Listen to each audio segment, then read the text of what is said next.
Alrighty fellas, I'm going to go ahead and apologize for the noise in advance. My neighbor saw me setting up my camera and immediately ran and hopped on his lawnmower. Never fails. But anyway, the reason for this video today is a cautionary tale. If you're not familiar with Waylon wire, you really need to go check him out and all the stuff he does and his builds and all that stuff. And I will leave a link to his channel down in my description, and I will leave a link to what inspired this video that I'm doing right now. I will also leave a link down in the description. This video is a cautionary tale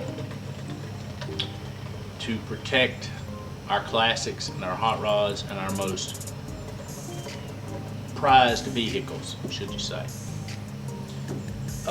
Facts are, these cars don't get driven like this new 2021 vehicle. This, my wife's daily, gets driven daily. It has a lot of modern stuff on it that prevents the things that can go wrong and cause your vehicle to have problems for sitting for a few months. It's a little more resistant to that kind of stuff. With all that said, I'm going to take and show you what is actually wrong with my vehicle and was probably wrong with Waylon wires and has cost him dearly. So, let's get into it.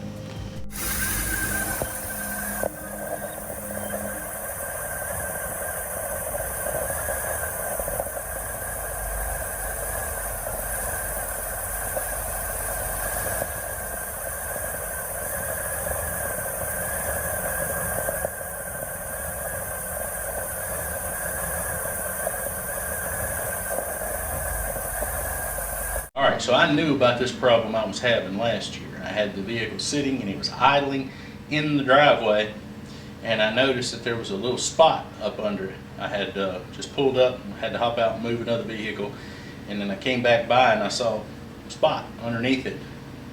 And I wasn't sure what it was, so I checked it, and at the end of the season last year, well, I knew it had a fuel leak. And it's leaking in the same spot as I have fixed one other time. That piece you see right there, that is a that's an auxiliary fuel filter, and it's 2-piece screws together, and there's a rubber O-ring at the top of it. And well, after almost 20 years it started leaking. But anyway, it's leaking again. So I'm going to take it off and we'll take it apart, and we'll get in here and see if we can figure out either another O-ring, or I'm going to put another totally different style fuel filter on here, something that doesn't have a seam or split where an O-ring is even needed. So let's get into it. Now here's the thing, you know, I went through all of this, I don't know exactly when it was. I think I put all these rubber hoses, replaced every piece of rubber fuel line before cruising the coast, which was last October. And I'm pretty sure that's the point at which I resealed this. So, you know, it did not last any time, and it's leaking again. So, you know, but my whole point, like I said in this video, is a cautionary tale of first time you're getting your car out and you're waking it up for the season, crank it up in the driveway and crawl over it, under it, around it, through it, and look at everything. Because I'm sure that when Waylon Wire put that truck up, everything on it was perfect. Everything on it was just fine. And then he cranked it up and he's, you know, getting ready to use it, and boom, what happened happened. So y'all, like I said, I'm going to put the link down in the description to that video. Y'all go check it out, and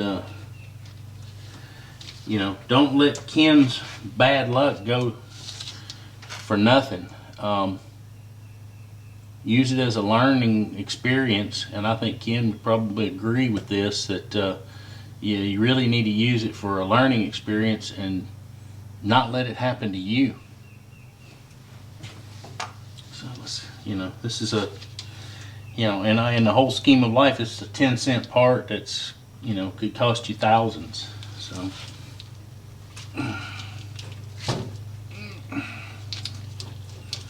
What is going on here? Come on. Ah, smell of gasoline in the morning. Gotta love it.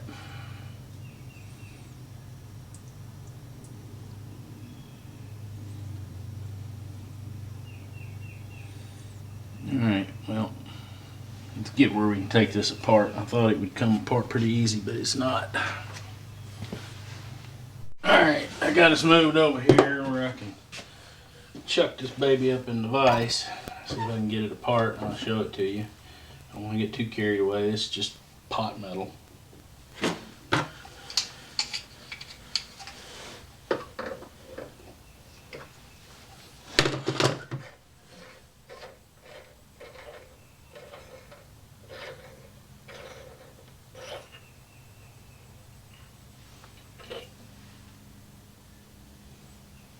Well, I was thinking of something else because this is not a flat, or excuse me, a round O-ring.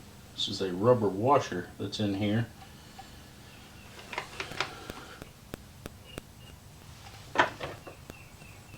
Must have been thinking about something else, but here's probably why it's not sealing. And I don't know if it's gas we're using or what, but getting close, see if it's going to focus. Here it is. Alright, you can see how that edge is kind of rough. I don't know why I thought this was a rubber O-ring. I don't know. Anyway, you can see it's just a flat washer in there, flat rubber washer. And I don't know if it's just compressed so much that it won't seal anymore or what, but it's one of those, you know, rock style fuel filters. See, when we set this vehicle up years ago, they did not make a fuel tank for it, and we had a primary filter back by the tank, and we had this up by, you can see right there on that right there mounted by the water pump in the right head, as a secondary filter, so that we could take it apart, clean it, and it was a last ditch to try to, you know, save any trash to the carburetor. Anyway, the vehicle has since had a new fuel tank. They started remanning the fuel tanks with the 54 Fords, and he bought a fuel tank and put in it. And father-in-law went back when he was still all his. So, I mean, he bought it, I put it in. But you know, they came up and had a new fuel tank. So that tank's new. And what he had done, I don't know if any of y'all are familiar with the old gas tanks, with that chemical you can pour in it and slosh it all around, and it completely coats the tank. And that's what he had done. His stuff was fine and it wasn't coming off or anything, but he just, you know, he found out they had a new tank, so he just went and bought a new gas tank. So let's see if we can't mess around here and come up with something to either reseal this or maybe crank down on it a little tighter, or just, you know, come up with a different style filter, or bypass this, throw it in the garbage. I don't know. You know, we'll figure something out. Well, it looks like I've made the decision. We're gonna go to O'Reilly's and see if we can find another filter.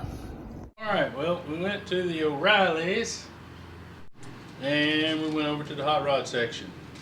And we found a slick, I think it's billet, yep, billet aluminum inline fuel filter. It's red, part number 8139. So, red and Edelbrock, that's worth what, 10 horsepower? In my case, I think it actually might be worth some horsepower. And let me show you why. Back when we built this car and I was putting it together, I was still young in my career of learning this stuff. In my 20s, things you learn along the way. And I had even having had experience and having had taken this apart a while back, it never dawned on me until I just looked at it a little while ago, comparing it to the new one. This is the old filter, this is the new one. Let me show you something. See anything there? You see any obvious differences there? Yeah. Well, I just measured this opening right here. That opening is only 5/32 of an inch. I went through my drill index, found the drill bit that would fit in that hole, and it was the 5/32 bit. The outside diameter is set up for the 3/8 line, but that inside hole is choking off my fuel. Well, things you learn along the way, and things you should probably pay attention to. So anyway, let me get back to it and get it installed.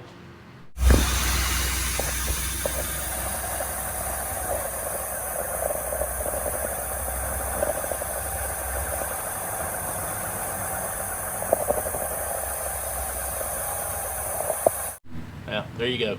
Fuel leak is now fixed.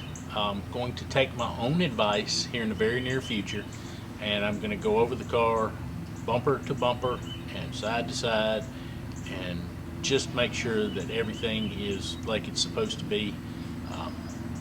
You know, like I said, these cars sit for good periods of time, and it's kind of one of the worst things you can do to a car is let them sit. Things just miraculously start happening to them. So with that said, get out there, open your hood, crawl around, take a look before you start putting her back on the road. It's time for me to get back on this Comet over here. And in the meantime, why don't you go out and watch another video coming on the screen right now.